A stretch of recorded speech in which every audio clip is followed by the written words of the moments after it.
So I'm very proud to introduce Michelle Liu, who is, like Vanessa Brassi, a philosopher. She's currently a Leverhulme Early Career Fellow at the University of Hertfordshire, but she will be soon, I think, is it next month or the month? Next month, taking up a very exciting position as lecturer at Monash University in Australia. She specialises in the philosophy of mind and psychology, philosophy of language and aesthetics, and has produced lots of very interesting work about the relationship between painting and music. And in this presentation, she will focus on two of the ways that modern abstract artists have sought to imitate music. Michelle. Thank you for having me. It's been great. I'm going to start. Oh, where do I click? Okay, right. I think the keyboard doesn't work, so in that case, I'll just use... Okay, this is Aubrey Williams. Williams was a British Guyanese abstract painter, and I was at the Tate Britain Museum in London not long ago, and there was a really nice room dedicated to Williams' paintings. And what was interesting was that some of the paintings were named after musical compositions by Soviet-Russian composer Dmitri Shostakovich. And in fact, Williams in his career painted 30 paintings of Shostakovich's string quartets and symphonies. So here are some examples. This is Symphony number 5, which was at Tate, and this is number 10, and this very striking one is Symphony number 3. Okay. In an article in the 80s, art critic Guy Brett wrote the following about Williams. This is what he said: Williams has found a way, in no sense literal, of evoking struggle, conflict, lyricism, peace, of evoking both historical and personal events that you find in the music. Just as Shostakovich believed that every musical composition contains meaning and emotions, Williams feels the same about so-called abstract forms. Williams is wary about trying to express it in words. He will say that he believes these paintings transmit an anxiety which is compounded of many different things, chiefly his feelings about Shostakovich's music. Now, Aubrey Williams obviously wasn't the only artist who was inspired by music and composers. One might argue that, from a historical perspective, music, at least in Western tradition, played a very important role in the rise of non-decorative abstract painting. Artists in this period, 19th century and 20th century, really turned to music for inspiration in their creative process, and they saw an analogy between painting and music. Now, so in this period, there are many paintings that seem to imitate music. These paintings come in a wide spectrum. On the one hand, you get painters like Aubrey Williams and Paul Klee, who seem to represent music, where music is very much the subject matter of their work. And on the other hand of the spectrum, you get paintings that seem to be done in what I call a musical manner. Okay. And you get, so these are paintings done in a musical manner. What that means that, these paintings draw inspirations from some very special and key elements of characteristics that we associate with music. So you get artists like James Whistler, Gauguin, Kandinsky. So Whistler, who was known for his kind of semi-abstract nocturne paintings, paintings of a night scene, apparently he defined painting as the exact correlative of music, as vague, as purely emotional, as released from all functions of representation. That's a very interesting definition of painting. Gauguin.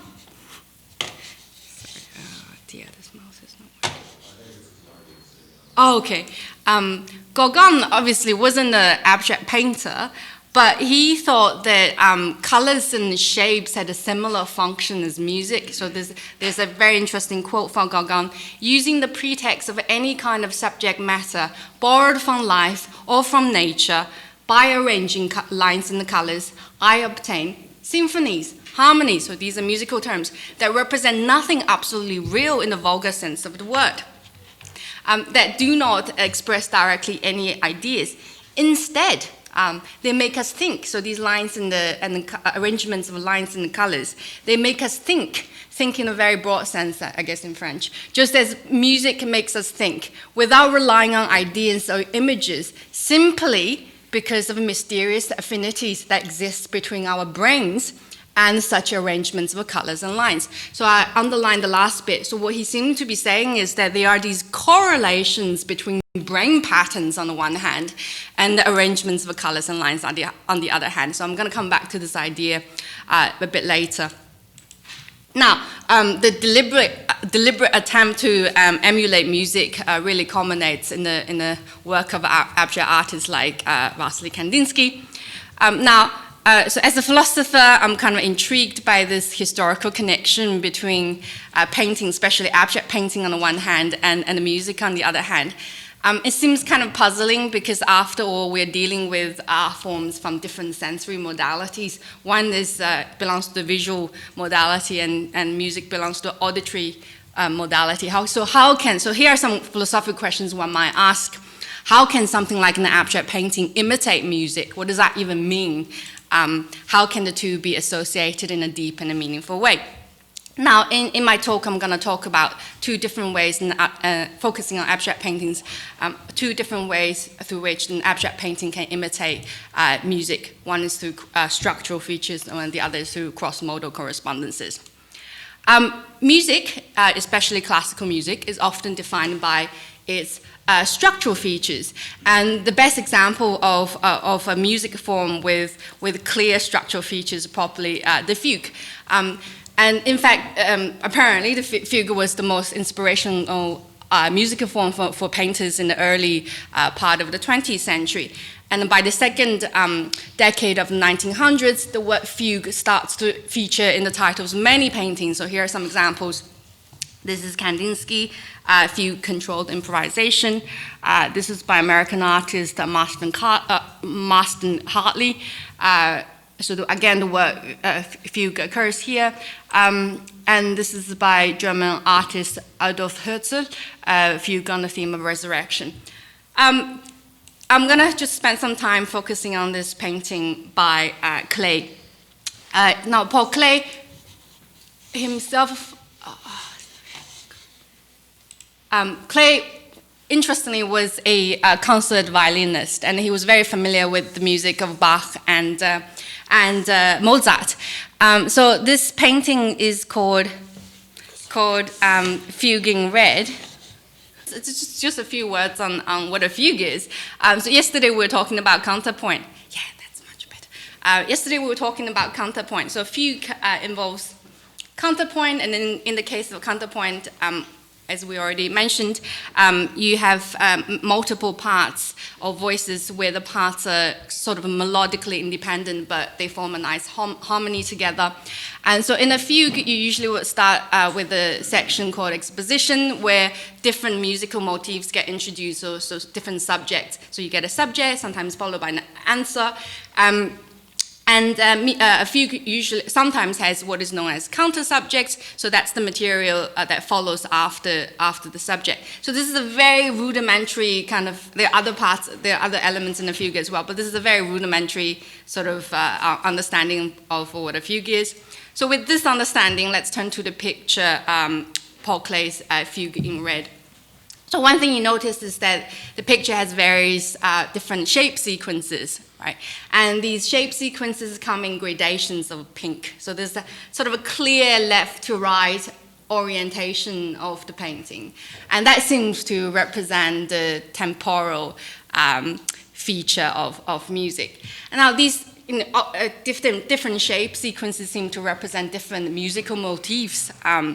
So one interpretation is that this picture represents the beginning of a double fugue. So in a double fugue, you get two subjects that get introduced simultaneously. So the leaf sequence on top left might be representing one subject, followed by the counter subject, the circle sequence, and the second subject can be, the vase shape sequence, and the vase actually reappears again, just like in the fugue. The same motif would actually often appears multiple times. And the vase sequence is followed by the triangle sequence. That seems to be the counter subject. And then notice that the triangle sequence on the bottom right gets turned upside down. Now that seems to represent the technique of inversion, which is commonly used in the fugue. So that's where the intervals that make up a subject get turned upside down. Okay, so that's kind of like a very simple representation of a fugue. And I think as far as fugal paintings go in that period, Klee's one is actually a fairly good representation compared to other ones. It's kind of no surprise because he was very knowledgeable and familiar with classical music. Okay, so that's one way of sort of for a painting to imitate music, imitating its structural features. But that's obviously not the only way. So then I'm going to move on to talking about cross-modal correspondences. So various artists and composers have noted associations between colors on the one hand and musical sounds on the other hand. And perhaps one notable example is Kandinsky. So in his very short book concerning the spiritual in art, he's got this quite famous and interesting passage about different shades of blue and different timbres. So a light blue is like a flute, a darker blue, a cello. Still darker, a thunderous double bass, and the darkest blue of all, an organ. Okay, and Kandinsky also in his book mentioned various associations between colors on the one hand and emotions on the other hand. Now we tend to think that music is closely connected with emotions. Music expresses emotions, right? And Kandinsky thought that just like music, colors have these various associations with emotions. In his book, he went through different colors. So here I've included a painting by Kandinsky. So this is kind of a semi-abstract depiction of a recital of Schoenberg's piano work that Kandinsky attended in Munich, I think in the same year, 1911. So on this painting, it's kind of semi-abstract. You get the grand piano, the black piano, and you have fiery critics on the one hand. On the left, you have a cheering audience on the bottom left. And the picture, very noticeably is covered with this huge area of yellow. Okay, no, this is what he says about yellow. Yellow, if steadily gazed at any geometrical form, has a disturbing influence and reveals in the color an insistent, aggressive character. Okay. Yellow is the typical earthly color. It can never have profound meaning.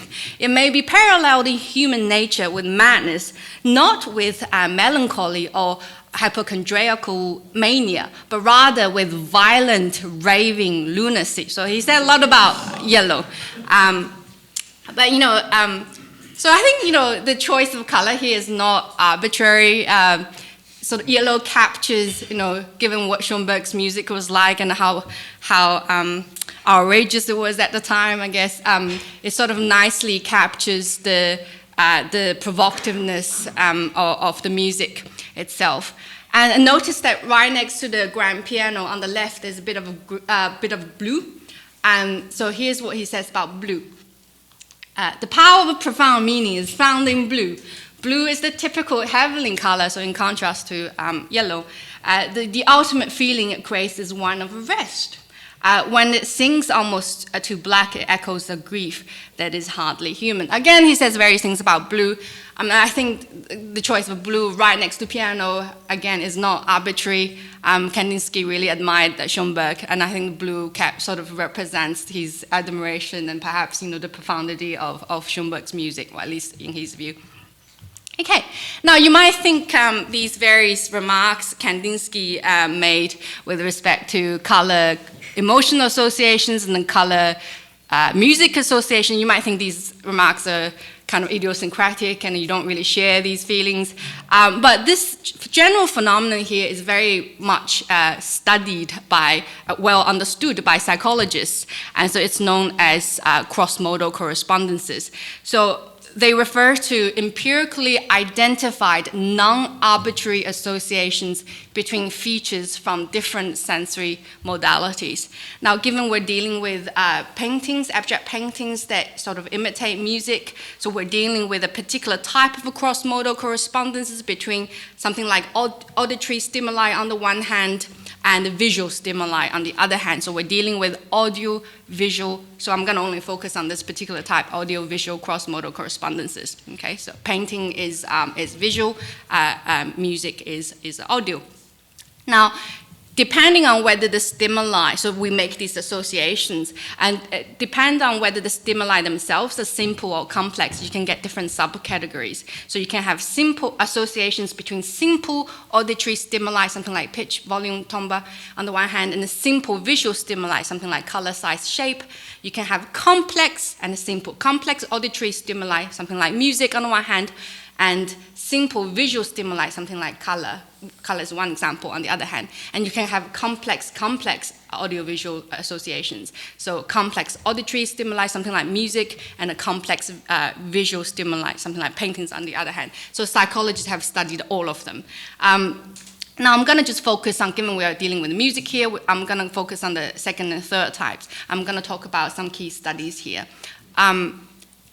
So in terms of associations between music and color correspondences, this is a very influential paper by a group of psychologists, Palmer and his colleagues. So they did three experiments in this study. So I'm going to first mention one experiment. So in the first experiment, they gave participants 18 selections of music from Bach, Mozart, Brahms, which varied in tempo as well as mode. And I think the excerpts music lasts something about 50 seconds. And the participants had to listen to the pieces of music while viewing 37 color samples. So these are the color samples. Okay. So that you're listening to music and looking at the colors. Now the task here is to select the 5 best matching colors and the 5 worst matching colors to go with the music. So you're listening to this music 50 seconds, and then you have to pick 5 best matching colors and 5 worst matching colors. Okay, and you do that for 18 selections of music.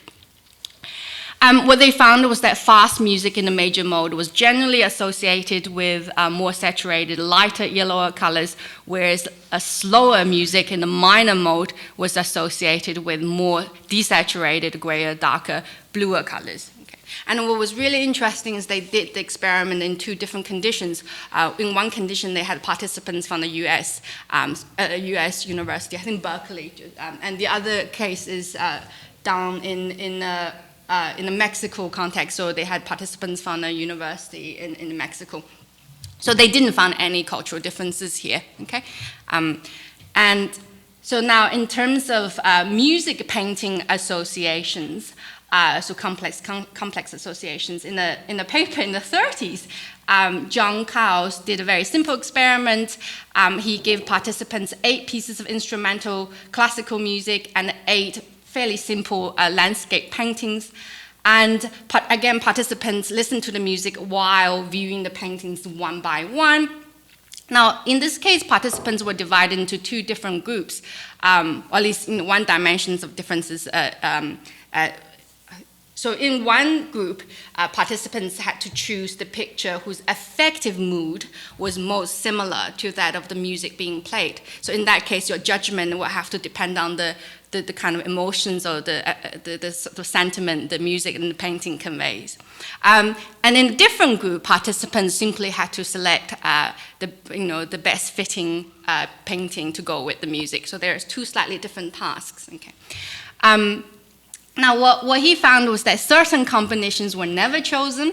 Among the combinations most frequently chosen, pictures with represented content capable of motor activity. So we're dealing with landscape paintings, were nearly always selected with the musical selections of prominent dynamic changes. So paintings with motor activity, with music with prominent dynamic changes.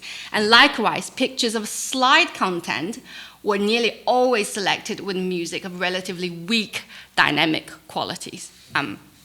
Okay, and so overall there was partial agreement among the participants in terms of the choices of pictures to go with music. And what was also interesting about this study is that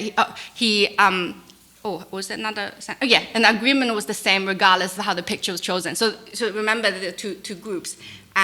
The tasks were different. One is just to choose the best fitting one, and the other one is to judge, depend on the affective mood, and there was no difference. Okay, so that says something about how people judge. And what was also interesting about this study was that he also looked at whether people music trainings actually make a difference or not. So subjects were also divided in different groups depending on whether they had musical trainings or not, and again, there was no difference found. Okay, and then in a very recent study by Albertazzi and her colleagues, again looking at potential music and paintings association, they looked at potential associations between a series of Kandinsky's paintings and a series of excerpts from Schoenberg's piano music. And it's sometimes thought that what Kandinsky and Schoenberg have done in their respective fields are kind of parallel, just as Kandinsky overturned the dominance of figurative painting, Schoenberg overturned the dominance of tonal music. So in this very interesting study, they give participants 15 paintings by Kandinsky, ranging from figurative to abstract, and they give them also 14 musical excerpts from Schoenberg, ranging from passages of tonal harmony to ones exhibiting 12-tone technique, so more like atonal music. And now, in this case, participants had no specialist knowledge in musical art, yet results show that there was a broad agreement among the participants' judgments suggesting there are systematic associations between paintings and the musical selections. Okay, now given what I said, these people tend to draw these associations, of stimuli from different modalities. What explains this? What explains this kind of fairly universal tendency? Well, in terms of audiovisual cross-modal correspondences involving musical stimuli, so we're looking at music painting associations or music color associations. The dominant account is what is known among psychologists. The dominant account is what is known as the emotion mediation account. So that's the idea is that the correspondences between music on the one hand and the color on the other hand, or music on one hand and paintings on the other hand, these judgments we make, the correspondences in this case are mediated by their shared emotional associations. So what this means is that when people make judgments, we implicitly appeal to the emotional associations of the painting as well as the music. So I mentioned Palmer and al.'s paper. So this is the first study I mentioned. So they did 3 experiments. In the second experiment, they also asked participants to rate how strongly each color patch. Remember, the first experiment is just about choosing the best 5 colors to match the music and the worst 5. And in the second experiment, they also asked participants to rate how strongly each color patch in the musical sample associated with a number of emotional descriptors. And they gave participants 8 emotional descriptions. 4 pairs: happy, sad, angry, calm, strong, weak, lively, and dreary. And what they found was that results showed strong correlations between the emotional associations of musical samples and those of color patches that were chosen to go with the music. So what this means is that if you choose a particular color, if you think this color matches the music, and if you say, think the music is best described as sad, apply the description sad to music, you're also likely to use the description sad to apply to painting. So they take this to support the account, the emotion mediation account. The idea is that when people make these color music judgments, association judgments, does this color go well with the music? The idea is that people seem to implicitly appeal to the emotional content of both color and the music, see whether they share emotional content. Okay, but there's still this question, what explains, as a philosopher, what explains emotion color associations or emotion music associations in the first place? What explains these associations? Well, so philosophers have also contributed to this debate. This is philosopher Mitchell Green. And Green, in his book Self-Expression, gives a very general account of why we have these, we tend to draw these associations between different sensory modalities, or between sensory experiences on the one hand and emotions on the other hand. So he thinks that every experience, whether it's sensory experience or emotional experience, can be located on what he calls a multi-dimensional space. And then he gives 3 candidate dimensions. Every experience he thinks can be intense or mild. So intensity is one dimension. Pleasantness is another dimension. Every experience can be pleasant or unpleasant. And then dynamism is a third dimension. Every experience can be dynamic and static. So if you have these dimensions, that means that every experience can have coordinates on this multi-dimensional space. Okay? And now the reason on his account that we have these associations between, say, a piece of music and a color patch is because these two experiences generate similar coordinates on this multi-dimensional space. For instance, we tend to think the color yellow is a better match for the emotion of happiness than, say, blue. On his account, he would say that that's because yellow is kind of intense and dynamic, happiness is kind of intense and dynamic, whereas blue is not. So yellow and happiness have similar coordinates, whereas blue and happiness will have very different coordinates on this multidimensional space. So we sort of can unconsciously map every experience on this multidimensional space he talks about. But there are lots of questions about his account. Are these the dimensions? Are there only 3 dimensions? Can cultural conventions play a role here as well? Philosophical theories are never watertight. Okay, now, just wrapping up now. So the central question I was concerned with was this question: how can something like a piece of abstract painting mimic music? And I talked about 2 different ways. An abstract painting can sort of imitate music through some structural features. Just as music can have structural features, abstract painting can have structural features. And there seem to be these kind of non-arbitrary associations between colors or paintings on the one hand and the music on the other hand. So and it seems like paint, just as music, colors have various emotional associations as well. So you can think that a piece of abstract painting can imitate music through some kind of emotional associations. So I mentioned that early abstract painters turned to music for inspiration, and those artists were very much concerned with how to liberate colors from the constraints of representing reality. And now, given these similarities between colors on the one hand and music on the other hand, I think it's no surprise that they turn to music for inspiration. I'm going to leave you with a quote from British artist Winifred Nicholson. So this is what she said: "It is strange that our years detached sounds," well, it's from the little essay, Liberation of a Color. "It is strange that our years detached sounds from objects so long ago and made the art of music, while it is so recent that our eyes have detached color from objects and made the abstract art of color painting." Okay. One interesting thing to notice that she defined painting as abstract art of color. And in this quote, she sort of expresses this puzzlement why something like abstract art came so late in the long history of Western art. I think there's a lot to say about why that's the case.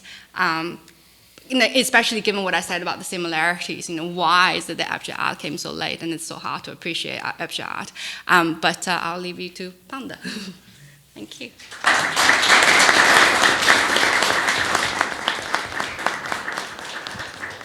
Thank you, Michelle. Another absolutely fantastic paper. Thank you very much. I'm sure there'll be some questions. Does anyone want to? Yes, that's Vanessa in the back. Vanessa, you might need to take a microphone or Marty will get angry.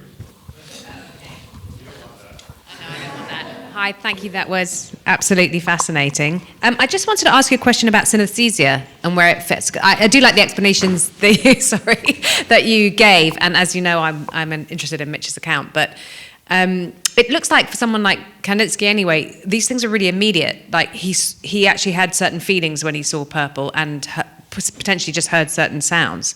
It went the other way. I mean, that's not how my experience, because I'm not synesthetic, but Mitch kind of seems to suggest, and these psychologists, that we all have this potentiality, and that for kind of 99% of us it's very suppressed. But then you get these people where these connections are much more direct. Do you think that's right? Or yeah, I'm not sure that's right. Okay. Well, I need to look into synesthesia more to form a kind of a sound judgment. I think synesthesia is quite tricky. You know, what Kandinsky had, I mean, you can have people who literally have the visual experience. Say, you know, you hear middle C and you see literally green appears in your visual field. I think that's the strong kind. And there's also the weak kind of synesthesia where you hear a certain sound, or doesn't have to be sound, like you have the idea, you just sort of, you think about it. So like, I have experienced, I think some words remind me of sunflowers, just really strange. I don't know why. It's not the word sunflower, but you can have an idea without have the visual experience or the sensory experience. So synesthesia come in a wide spectrum. Now, whether that's to do with individuals being, you know, their brains wired in a slightly different way, I mean, you can imagine that, you know, just to do with, it's a very individualistic phenomenon, why this particular individual have these associations. So I'm not entirely sure. You know, lots of artists claim that they are synesthetes throughout history, but I'm not entirely sure they are in the kind of strong sense of a synesthetes. And whereas the kind of psychological literature I was talking about, these are kind of formed judgments. So you're asking people, give them samples. So I focused on color and the music, but you can have shape and sound or whatever. And you asking people, you know, you give a range of options. So you have limited options. It's not like just anything goes. You give them these options, these colors, and then you're listening to this piece of music. Which one goes better, right? There must be some kind of cognition going on, and it's not like, it's very different from an experience of a synesthete. You know, they just have it immediately, or they have an idea pop in their head, whereas these kind of studies, participants have to, I mean, they might not be consciously thinking about how they're doing it, but they're forming judgments on the basis of some kind of inference or cognition, I think, or associations. So I think, yeah, I wouldn't jump the queue and say, oh, you know, this is all connected. Yeah. We have a question from Jess and then from Karun. I was curious if you think that there's some sort of primordial reason why colors and emotions are connected. If it's not subjective, right? To a certain degree, it's not subjective, as the studies were pointing to. Then, like, is there some sort of like prey association with yellow, and that's why we're terrified when we see yellow? Or is there some sort of like sadness around darkness because it's dark and scary? Or I mean, I'm just interested in that. Yeah. So in terms of simple, I didn't talk about simple correlation. So you get colors and then. So let me just go back. Oh dear. Oh my God. Okay, I'm just gonna go back to 3 types of audio-visual correspondences. So high pitch, for example, seems to be naturally associated with small size. So that's or low pitch with big size, right?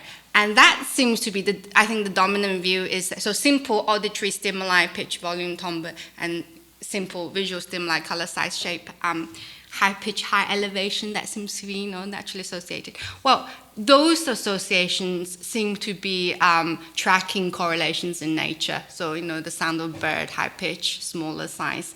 And now, given these statistical correlations in nature, our brains might just have developed certain kind of, you have neighboring areas sort of tracking these two things together, kind of.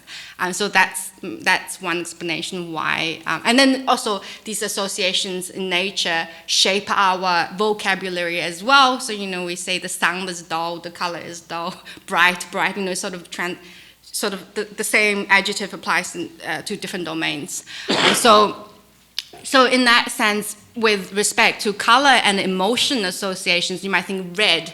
Red means, angry, that's one meaning of the word. And in Spanish, I know you say, I don't want to, what a yellow day, like how yellow means how happy in Spanish? Yellow, is that yellow, like how happy? Gay, I don't know, what's the word for yellow? The word amarillo? Yeah, gay amarillo, is that not? Yeah, yeah. Well, starts with that. Maravilloso. Okay, yeah. So I think the culture plays a role as well. But red, for example, we turn red when we get angry. It's no surprise that red is this kind of aggressive color.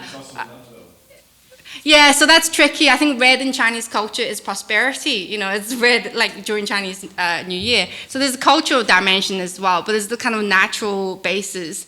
And green with jealousy, green is very much the kind of people turn green at least traditionally people turn green when they're sick, So I think there's all sorts of different factors here.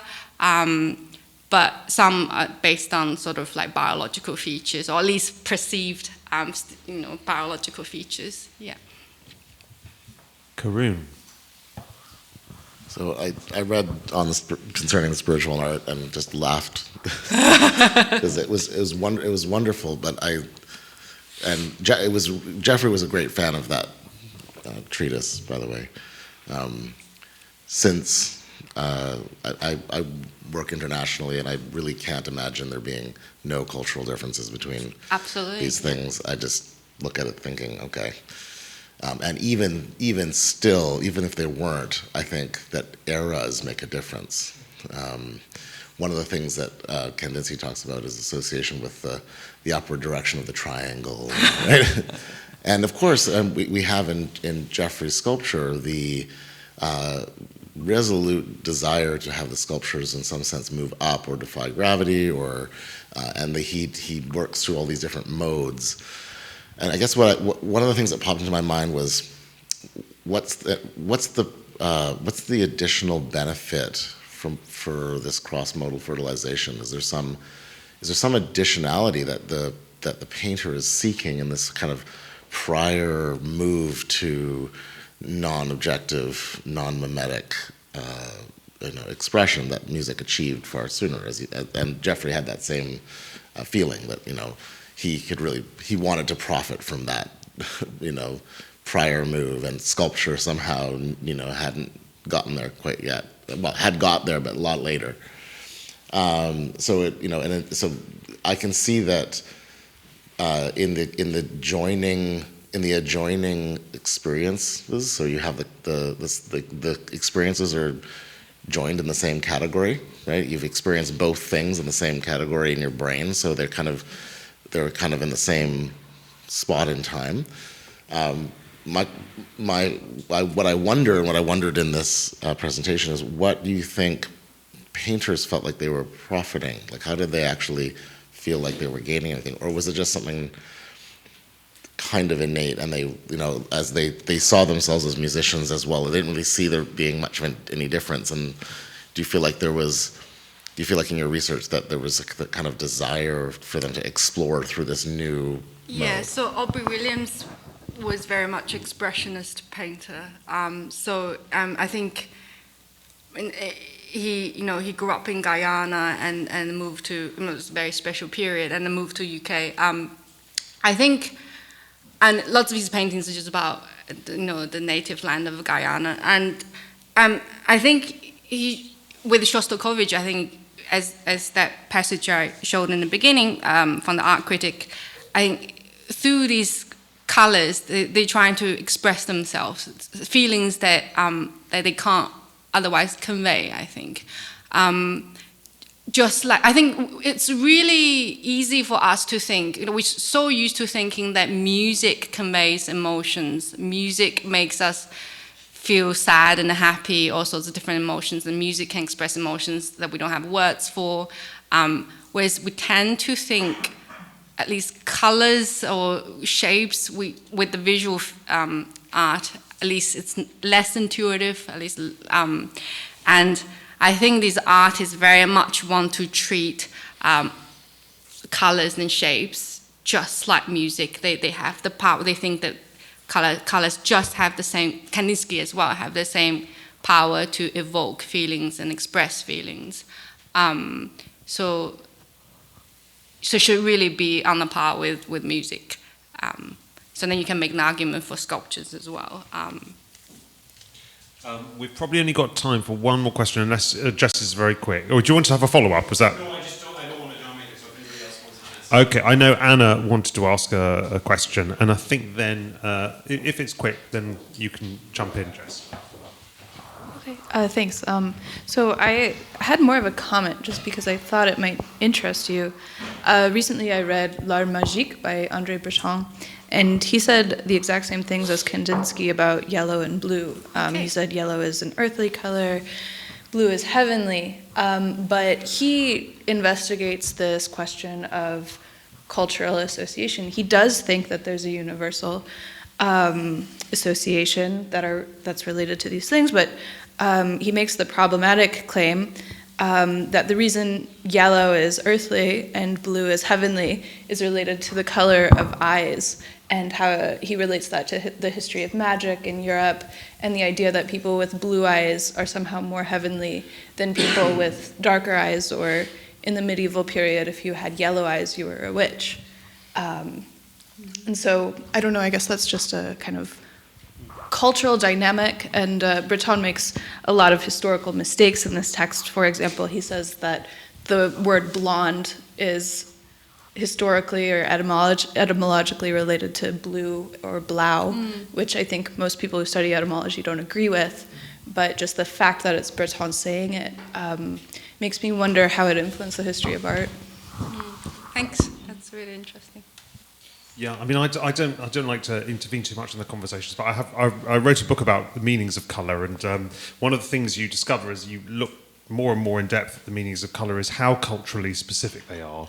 And so you find, for instance, that red might be a colour of good fortune and good luck in China, but it was the colour of death that was very much feared in ancient Egypt, that black is the colour of mourning in the West, but white is mostly the colour of mourning in the East, that yellow, while it was revered in parts of Asia, it was associated with gold and the sun and saffron and the earth, it was reviled in parts of the West where it was used to stigmatize Jews and sex workers and heretics and even philanderers. So the cultural conventions there seem to be something that would complicate some of the theories Very much you've so, described. Yes. Jess, do you want to have a final say? My only point was just if you've done any research on the commercial application of color. Commercial. Yeah, the commercial application of color, like for example, why fast food brands create their entire spaces to be more stimulating by using brighter colors, certain color palettes, or why, say, like an organic, Aesop store uses calming, lower colors and lighting and things like that. Given the associations, given what I said, I think I can see how this will apply. The choices, the business choices. Yeah. Okay. Yeah, certainly there have been studies that have shown that, that red and yellow are appetite stimulants, which is why lots of fast food companies use reds and yellows. The blues are associated with loyalty and stability, so often financial services and banks use blues. Purple has long associations with luxury, so if you're setting up a luxury brand, often shades of purple will be used. So there are those things that brand consultants are tapping into. Anyways, anyone have any final comments, or shall we move on? Well, shall we all give Michelle a really big thank you for another wonderful talk?